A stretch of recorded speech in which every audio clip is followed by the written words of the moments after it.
আজকে চলে আসছি আমার বাসায় বিড়ালদের জন্য ঘাস নেওয়ার। তো ওদের প্রায় মাঝে মধ্যে আমি ঘাস দিয়ে থাকি। তো এখন প্রায় খরা শেষ বলে চলে, এখন ছোট ছোট এখানে ওখানে ঘাস বের হয়েছে। তো ঘাসের সাথে সাথে আপনাদের একটু ভিউ দেখা দিলাম, যেমন কবুতর খাওয়া দাওয়া করতেছে এখানে। আমার এগুলো হচ্ছে যে ফলের সেক্টর। ওই যে একটা গুগু আসছিল ওখানে ডাকতেছিলাম, কাপল কাপল আসছিল, আমাকে দেখে আবার উড়ে চলে গেছে। তো আমার সাথে ঘুঘু টুঘুর সারা দুনিয়ার পাখি আসে, ফল টল খাইয়ে ওরাই তাজা তাজা হয়ে যায়। তো যাই হোক, আমার কপালে খুব অল্পই জুটে, তো তারপর আমি স্যাটিসফাই। আর এখানে হচ্ছে এটা আমার ওটা দেশি টমেটো, আর এটা হচ্ছে চেরি টমেটো, ছোট ছোট পাকতে লাগছে। এটা দেখতে মানে খুবই ভালো লাগতেছিল আমার। তো ছোট ছোট করে আপনাদের কিছু ক্লিপ দেখাইলাম। আমার অ্যাকচুয়ালি এটা তো বিড়ালের বেশ, বিড়ালের ভিডিওটাই মেইন। তো এখানে চলে আসছি আমার খেজুর গাছের নিচে। এই জিনিসটা হয়েছে যে ঘাস, এই যে ছোট ছোট অনেকগুলো ঘাস হয়েছে, মানে একটু লম্বা হয়েছে। তো আমি এখান থেকে ঘাসগুলো উঠাই নিব, কারণ আমার বিড়ালদের জন্য ঘাস দরকার। আমি এই গাছের গোড়ায় ওই গাছের গোড়ায় ঘাস খুঁজে বেড়াই। তো ওদের জন্য সবার আগে ঘাস উঠাই নিলাম, বড় বড় সাইজের দেখে আমি এখন উঠাই। আরেক হাতে ফোন, আমার রাখার জায়গা নেই, তাই আমি এখন ওয়ালের উপর উঠে রাখতেছি।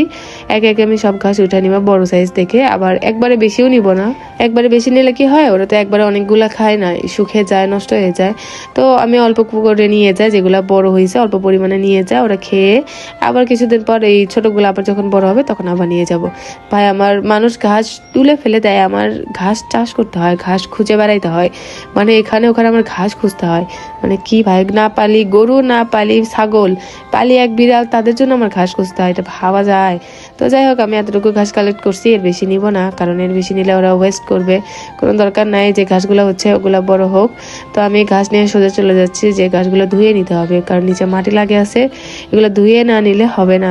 আমাদের ফ্লোরে মানে ভিতরে তো ফ্ল্যাটের মধ্যে ওগুলা মাটি অল্প একটু পড়লে নোংরা হয়ে যায়। তো আমি এখানে সরাসরি চলে আসছি যে আমার ঘাসগুলো ধুয়ে নিব। আর এটা হচ্ছে আমার শাপলার ট্যাঙ্ক, এখানে পানি ফল শাপলা গাছ আছে। শীত প্রায় চলে গেছে, এখানে কিছু গাপি মাছও ছাড়বো, না হলে মশা হবে। আর আমি এটা সুন্দর করে ধুয়ে নিয়েছিলাম, কারণ গোড়াতে মাটি থাকলে ঝামেলা, কারণ আমাদের আসলে নোংরা হয়ে যায় গোড়াতে মাটি, আর হুদায় টানে নিয়ে যাওয়ার কোনো দরকার নাই। ঘাসের গোড়া দেখতেছি যে সারা দুনিয়া লাগে আছে, তো আমার এগুলো আসলে ক্লিয়ার করে নেওয়া লাগতেছে। তো এখানে অলমোস্ট আমার ঘাস ক্লিন করে নেওয়া শেষ। আমি এখন এই ঘাসটা মানে পানিটাও ঝরা নিচ্ছিলাম, যাতে পানিটা নিয়ে এগুলো না পড়ে, কারণ ফ্লোরে না টাইলসের উপরে এগুলো পানি মাটি পড়লে জিনিসটা নোংরা হয়, এটা আসলে সবার ক্ষেত্রেই হয়। তো এই জিনিসটা সবাই আসলে ফিল করতে পারে যে একটু নোংরা হলে কেমন ফিল হয়। তো এই তো আমার ঘাস ধুয়ে নেওয়া কমপ্লিট। আমি এখন এটা নিয়ে নিচে চলে যাব।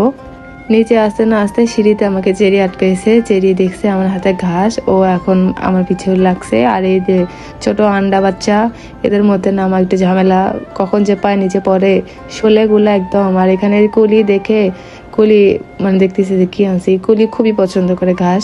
তো এই যে চেরি আর কলি লাগছে আমার পিছনে। তো ওদেরকে আমি দেখালাম যে দেখো তোমাদের জন্য কি আনছি। আমার বিড়াল মনে হয় যে ক্যাট ফুডের থেকে ঘাসটাই বেশি পছন্দ করে, আমি জানি না, ওর ঘাস দেখলে পাগল হয়ে যায়। আর এখানে আমি ফোনটা স্ট্যান্ড করে রাখছি, বাট এরা এত পরিমাণে যাওয়া আসা করতেছে, শালা মাঝখানে আমার ফোনের ক্যামেরা ব্লার হয়ে গেছে, এটা আমি খেয়ালই করি না, ফোকাসটা ঘাসের ওপর নাই, আমার হাতের ওপর ফোকাস হয়েছে।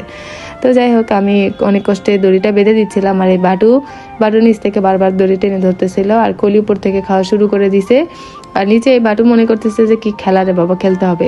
কলি আর চকোবিন খাওয়া শুরু করে দিছে, আর ওর তো খাওয়ার ধান্দা নাই, ওর হচ্ছে খেলার ধান্দা। দেখতেছি আমি কি করতেছি। তো আমি ঘাসটা বেঁধে দিয়ে একটু নিচের দিকে হেলে দিলাম, যাতে ওরা নিচে থেকে ইজিলি খাইতে পারে। তো এখানে চেরি, চকো, কলি তিনজনই চলে আসছে।